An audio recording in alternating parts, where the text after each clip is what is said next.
Good morning and welcome to the debrief. Today we're going to talk about your rights in a democracy and taking care of our public schools. I am State Representative Mitzi Epstein. I represent Ahwatukee, Tempe, Chandler, and Mesa. And I'm here today with our Ways and Means team, Representative Pam Powers-Hannley and Representative Lorenzo Sierra. We're public school proud, and we know that Arizona is too. And that's why Arizonans decided to fix our public school education by funding it better. Arizonans voted yes for the Invest in Education initiative. That was Prop 208. And it created a new fund called I just call it the Student Surcharge, because here's how it works. The very, very, very wealthy have a surcharge that they pay into this students fund. The students fund is to pay for especially teachers. We know we have a teacher shortage, and the people of Arizona know we have a teacher shortage, and we know that our teachers deserve better, and that's why they voted for the Invest in Education initiative. But now we have Senate Bill 1783 that is going to take away about half the revenue of that initiative. The Senate Bill 1783 creates a special new tax bracket for extremely wealthy people and their small businesses to push that income aside and not have to pay the surcharge for students. We think that's just about as wrong can be. And we had a meeting in the House Ways and Means Committee this week that, well, it would have knocked your socks off when you heard what happened. So clearly, Senate Bill 1783 is about the surcharge for students, the Invest in Education initiative. But who would like to jump in and tell everybody about what happened when we used the words Invest in Education or Prop 208? Take it away, Rep. Powers-Hannley.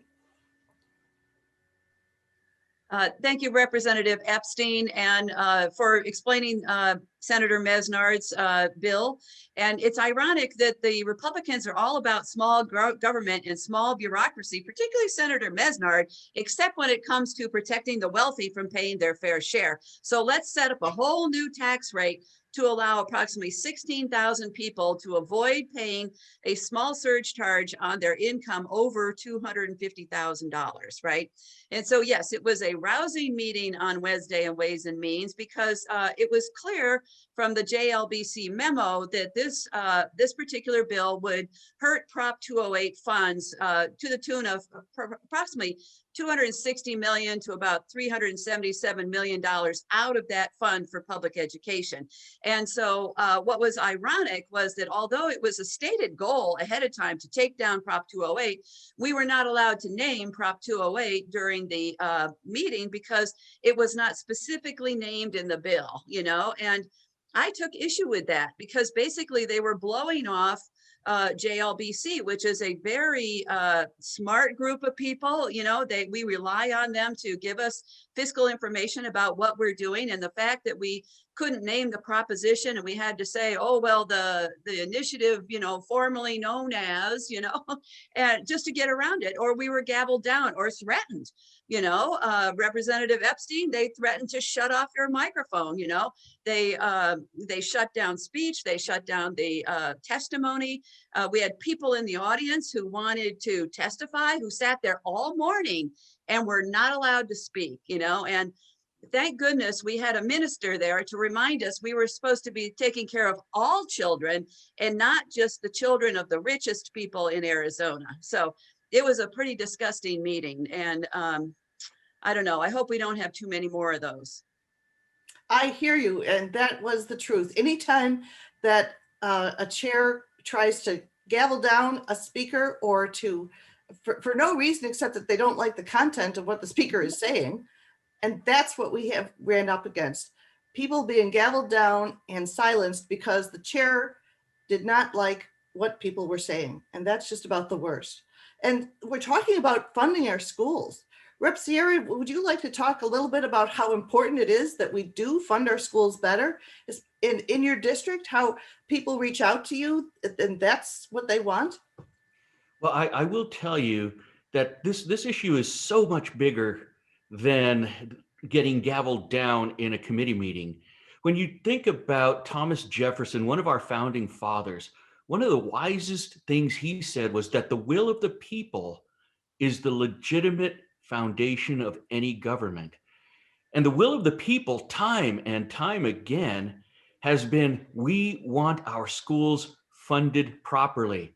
And every time the populace is given that opportunity to raise their voice and say, yes, I want schools to be funded, their voice is their vote, and they will vote for those initiatives to fund the schools.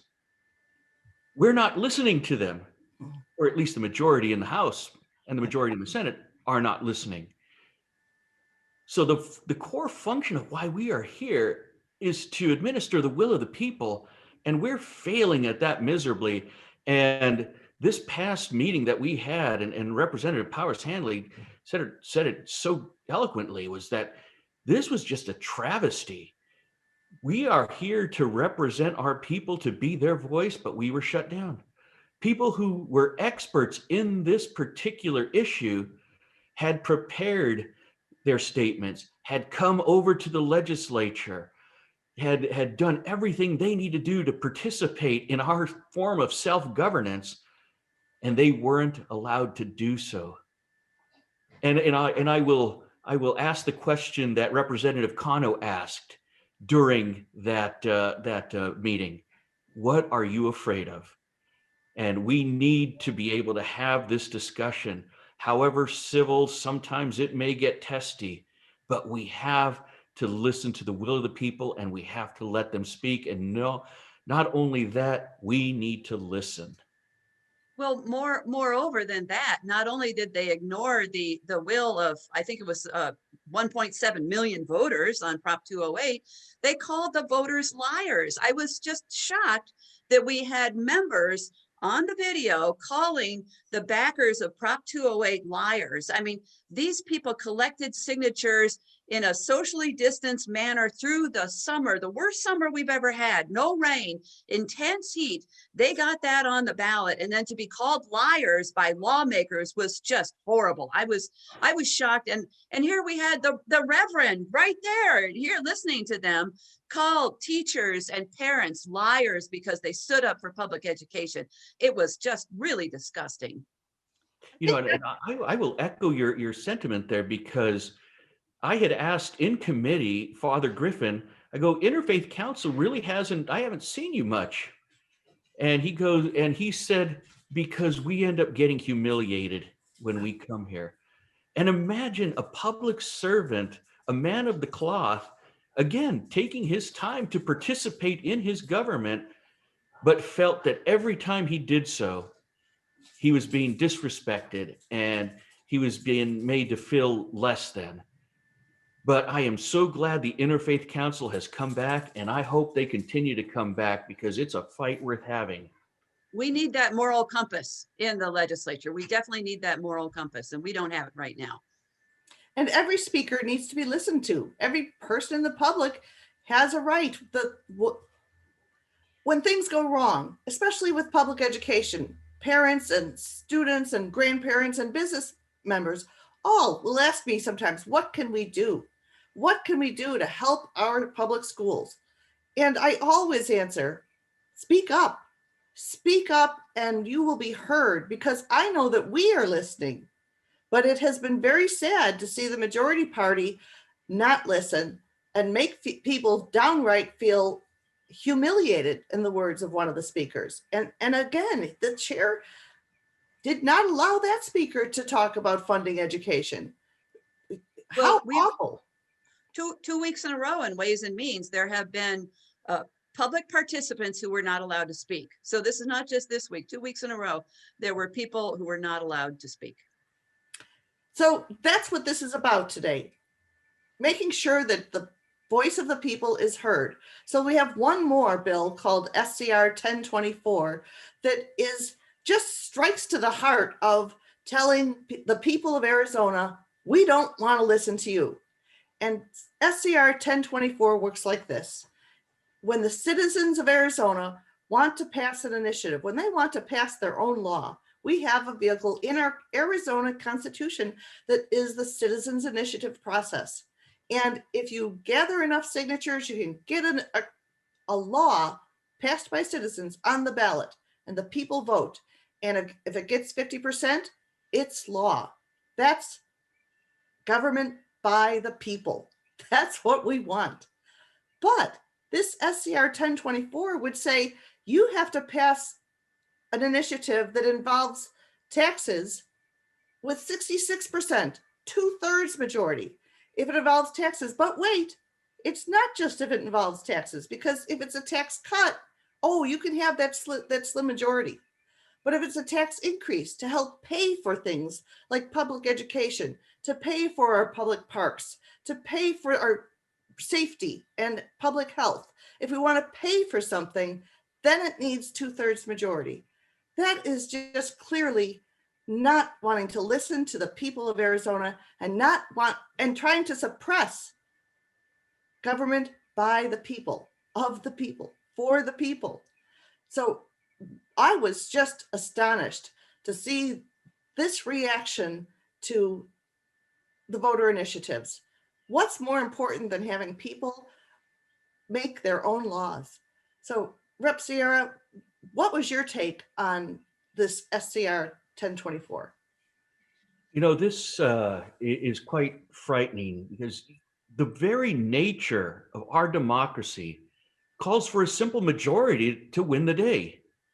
You get the votes, your policy, your idea becomes the rules under which we live. With SCR 1024, this is just wiping away our system of self-governance. The people should have the vote, just as Thomas Jefferson said. We were talking a little earlier. The will of the people should be the utmost thing for those of us in the legislature. SCR 1024 is nothing more than tyranny of the minority.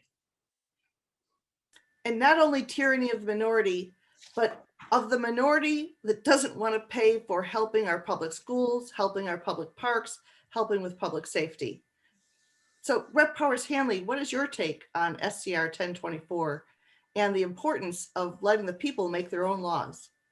Yeah, I love the citizens initiative. I mean, I think that is something that, the framers of the Arizona Constitution put in there because, they were distrustful of government and they wanted to give the people power. And now our government's trying to take away that power. I think that SCR 1024 is particularly dangerous. I asked Senator Peterson in committee if this particular bill would apply to, let's say, sales tax increases that the legislature wanted to put on the ballot. And he said yes. And so this not only would attack things like Prop 208, which raised a fee on the wealthiest Arizonans, this would attack any tax increase. And so this would be artificial austerity across the board. You'll remember the bad old days after the Wall Street crash, where the excuse from the legislature was, oh, we just can't pay for that because we don't have any money. Well, Senator Peterson wants to go back to those days when they could say, oh, we don't have the money for public education. We don't have the money for this. We don't have the money for that. And so this is a really horrible idea to put this on the ballot because, as you say, we can lower taxes with a simple majority and cause austerity. And then this is the other end of the coin where we have to have a 2/3 majority to raise it. And this is just a really, really bad idea. And hopefully the voters are smart enough to not fall for it. That's the truth. And you know what? Taxing policy is not easy. It's a fairly complicated issue. And that's why it's important that we have people in the legislature who are representing the people and not just the tippy tops of the spectrum. So our goal, in fact, as we've talked often, is to create tax equity. Right now, we have an incredibly regressive tax structure in Arizona, and we want it to be fair. And so every decision we make is about, does this help pay for the fundamental things that we need? Is it cost effective? And is it fair? Because we know the folks in the middle and at the low end of the spectrum, they're overburdened, and we will work and continue to work to make it more fair. And that means that tax equity is always on our minds, and we're always going to be thinking about you, your rights to be heard, and taking care of our schools, our public health, and our public safety. I'd like to make one more comment. I mean, Arizona is at the bottom of the barrel in almost every statistic, particularly public education related or healthcare related, maternal and child health. And so when people say, oh, I don't want my taxes raised, they also don't want to be at the bottom of the barrel, right? And in fact, somebody said to me the other day, what would it take for us to be Midland? What if we wanted to be 25, to be 25 in the US instead of 50 and everything? I mean, that's a goal. And you know what? To be 25, to be Midland is going to take a big investment. We can't continue to cut taxes and get anywhere in this state. And thank you so much for hosting this, Representative Epstein. Yes, thank you so much for this conversation. And isn't it nice that we can have a conversation about this? And no one shut off our mics, so folks get to hear what we're thinking about this, and that ultimately we're really thinking about them. I just wanted to read aloud some of the things that people wrote in about SCR 1024, and because I think it's important for people to hear the actual voices of the people. So we had people who said that we need our schools and infrastructure funded, not bills like SCR 1024.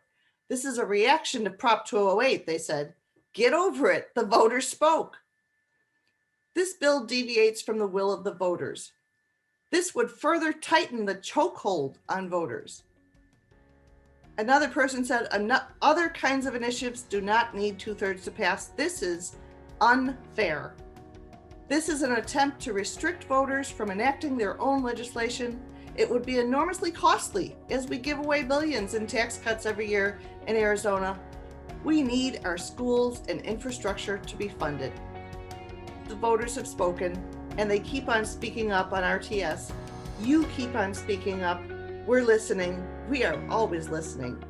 Have a great day.